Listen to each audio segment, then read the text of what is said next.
Olá! Na aula passada, discutimos o metabolismo dos carboidratos, desde glicose até piruvato e lactato. Nessa aula, temos que discutir os efeitos do acúmulo de lactato e suas relações com o desempenho físico. Vamos a ela!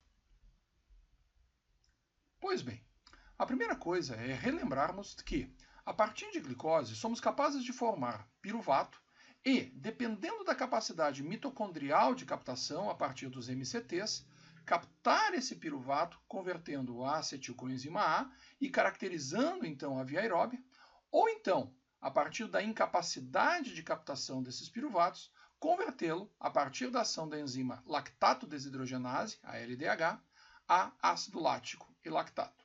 Pois bem, qual é a diferença fundamental entre um e outro? O que acontece é que o ácido lático, o C3H6O3, ele, em meio aquoso, se dissocia em lactato e hidrogênio. Isso faz com que nós tenhamos um acúmulo de lactato e não o que eventualmente pode ser dito um acúmulo de ácido lático. Claro que junto desse acúmulo de lactato, eu tenho um acúmulo de íons de hidrogênio, levando a um fenômeno de acidose. Pois bem, essa acidose, na década de 80, foi chamada de acidose lática, principalmente pelos pesquisadores da Universidade de Colônia, o professor Hermann Heck e o professor Mader. Notem que esses pesquisadores demonstraram que havia uma associação entre queda de pH sanguíneo e esse acúmulo de lactato. À medida que se acumulava lactato, haveria um maior número, uma maior quantidade de íons de hidrogênio dissolvidos e o resultado é um menor pH, ou seja, eles chamaram naquela época esse fenômeno de acidose lática. Porém, ao longo do tempo, esse termo simplesmente foi deletado, caiu em desuso. E por quê? Porque uma série de pesquisadores, dentre eles o professor Brooks e o professor Robert Roberts, mostraram que esse fenômeno de acidose ele não pode ser completamente de responsabilidade do acúmulo de ácido lático. Outros metabólitos que também liberam hidrogênio participam desse fenômeno de acidose. O resultado é que esse termo acidose lática foi reconvertido, foi rebatizado para acidose metabólica, o que compõe todos os metabólitos que participam do fenômeno de acidose. Bem, independente da via de origem desses hidrogênios, o fato é que há acidose. E bem, os trabalhos do Hermann Heck, os trabalhos do professor Mader prosseguiram e eles vieram a demonstrar então que o acúmulo de hidrogênios gera essa acidose e que essa acidose gera uma inibição da fosfofrutoquinase. Notem que há um pH sanguíneo de 7,4, que é o pH de normalidade do nosso sangue, o nosso sangue é levemente alcalino, nós temos uma atividade da PFK da ordem de 100%. À medida que se acidifica esse meio, para 7,2 e 7, há uma inativação bastante importante da atividade da fosfofrutoquinase. Mas bem, qual é a função da fosfofrutoquinase? Nós já discutimos isso anteriormente quando discutimos a glicólise. Notem esse slide que vocês já conhecem. Aqui nós temos a via da glicose até piruvato e todos os seus passos metabólitos para que eu forme piruvato. Notem aqui a fosfofrutoquinase. Ora, ela é uma enzima-chave na via glicolítica. Uma vez que eu a inative por acidose, eu inativo toda a via glicolítica. A velocidade glicolítica cai por uma inativação da fosfofrutoquinase. Ora, qual é a consequência disso? Todos os passos a partir da fosfofrutoquinase são desacelerados e como a principal função da glicólise é reconstituir ATP, qual é o resultado prático disso? Ora, uma diminuição da recinte de ATP. E como essa recinte de ATP é fundamental para a manutenção da capacidade de realização de exercício, há, consequentemente, uma diminuição de liberação de energia para o exercício. Essa é uma das causas da fadiga por acidose. Claro que não é só isso. Nós temos um outro fenômeno, que é o fenômeno de interferência neuromuscular. Ora, os hidrogênios eles são formados intracelularmente e nós não podemos imaginar que eles vão ficar aprisionados dentro da célula muscular. Aqui nós temos uma microfotografia, onde nós mostramos a célula muscular, a fenda sináptica e aqui o axônio terminal com as vesículas de acetilcolina que irão ser liberadas para a fenda sináptica. Haverá a ligação, então, da acetilcolina com os receptores de membrana e, a partir dessa ligação, o potencial de ação se propaga pelos túbulos T, gerando a alteração de permeabilidade do retículo sarcoplasmático, que irá gerar a liberação de cálcio. Esse cálcio irá se ligar à troponina, deslocando a tropomiosina lá do sarcômero, liberando o sítio ativo e permitindo a formação de ponte cruzada, gerando finalmente a contração muscular.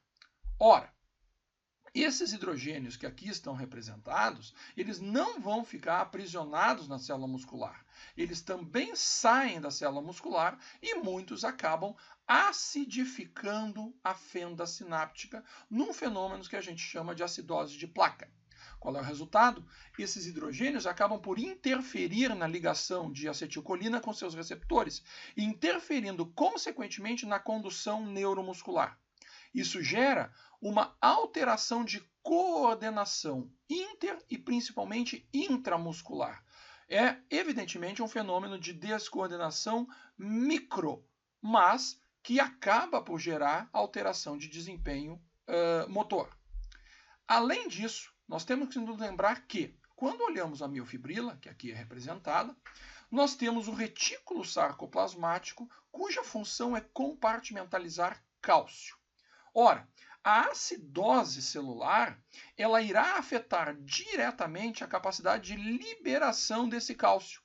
Ora, se eu tenho uma menor liberação de cálcio, eu tenho, consequentemente, menos ligação de cálcio com troponina, menos deslocamento de tropomiosina, menos liberação de sítio ativo e, consequentemente, menos pontes cruzadas sendo formadas.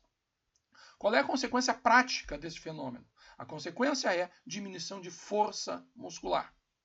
Além disso, nós temos que nos lembrar que o processo coordenativo da ação motora depende sim da contração muscular, mas depende também do relaxamento muscular. Ora, o relaxamento muscular depende de quê? Da remoção desse cálcio do sarcoplasma.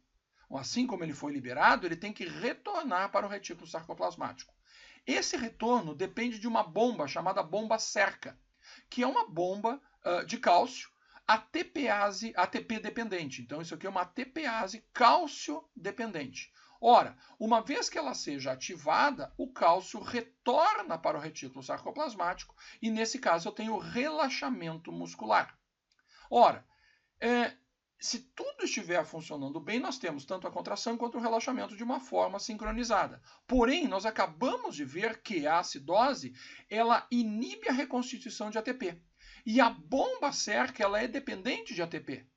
Consequência, eu tenho um problema tanto na liberação de cálcio quanto na recaptação de cálcio, num fenômeno que a gente chama de condutância do cálcio. Ou seja, a acidose gera uma diminuição da condutância do cálcio, levando tanto a uma diminuição de força quanto a um fenômeno de alteração da capacidade de relaxamento muscular. Em determinados casos, algumas células dispersas no grupo muscular ativo podem sofrer um fenômeno de contratura, resultando, consequentemente, em uma perda de desempenho muscular. Ora, além disso, e finalmente, nós temos também um fenômeno algésico. Ora, como assim um fenômeno algésico, um fenômeno álgico? Nós temos que nos lembrar que nós temos dois tipos de fibra nervosa de dor. Essas fibras são a fibra do tipo C e as fibras do tipo A delta. A fibra do tipo C é uma fibra de dor extremamente lenta, é a mais lenta das fibras nervosas que compõem o nosso sistema nervoso, e uma vez estimuladas, elas geram dor em queimação. A fibra A delta ela é um pouquinho menos lenta, e uma vez estimulada, ela produz no nosso sistema nervoso uma sensação de dor empontada, uma dor enfisgada. Pois bem, íons de hidrogênio estimulam apenas as fibras do tipo C, resultando uma dor que todos nós já conhecemos em queimação. Ou seja, a acidose ela produz uma dor em queimação. Pois bem, quais são então em conjunto os fenômenos que levam à fadiga? O primeiro que nós discutimos é um efeito metabólico, a inibição da fosfofrutoquinase pela ação dessa acidose, pela ação desses hidrogênio, levando a uma menor capacidade de formação de ATP. Além disso, uma interferência neuromuscular, gerando uma descoordenação entre o sistema nervoso e o sistema muscular. Finalmente, uma alteração da condutância do cálcio, levando a efeitos tanto de incapacidade ou de diminuição da capacidade de contração, quanto diminuição da capacidade de relaxamento muscular. E, finalmente, dor. Bom, esses são os fenômenos que estão associados ao processo de fadiga muscular por acidose metabólica. Bom, mas como é que o lactato é finalmente metabolizado? Ora, o principal mecanismo de metabolização do lactato é a reconversão desse lactato a piruvato. Isso ocorre por ação hepática, ou seja, eu reconverto o lactato a piruvato e dessa forma eu disponho esse piruvato para a formação de glicose e finalmente o uso da glicose novamente pela musculatura. Em última análise, o que nós fazemos é consumir o lactato como fonte de energia. E esse é um mecanismo essencialmente oxidativo, ou seja, eu preciso interromper o exercício, que é um exercício predominantemente anaeróbio, retornar para a via aeróbia e a partir da ação aeróbia, que nós iremos discutir em aulas um pouco mais à frente, nós temos a remoção desse lactato. Pois bem, isso é o que nós temos para hoje. A mensagem final é a seguinte: o rendimento energético da glicólise é de 2 ATPs por glicose. O principal mecanismo de regulação é a PFK. O produto final da glicólise é o piruvato, que pode ser convertido a lactato. E, agora sim, a acidose metabólica inibe a fosfofrutoquinase, a condução neuromuscular e a condutância do cálcio intracelular, levando a uma queda de desempenho. O efeito da dor sobre o desempenho é discutível dependendo do grau de motivação que o indivíduo que está fazendo o exercício apresenta. Pois bem, o que nós tínhamos para hoje era isso. Até a próxima.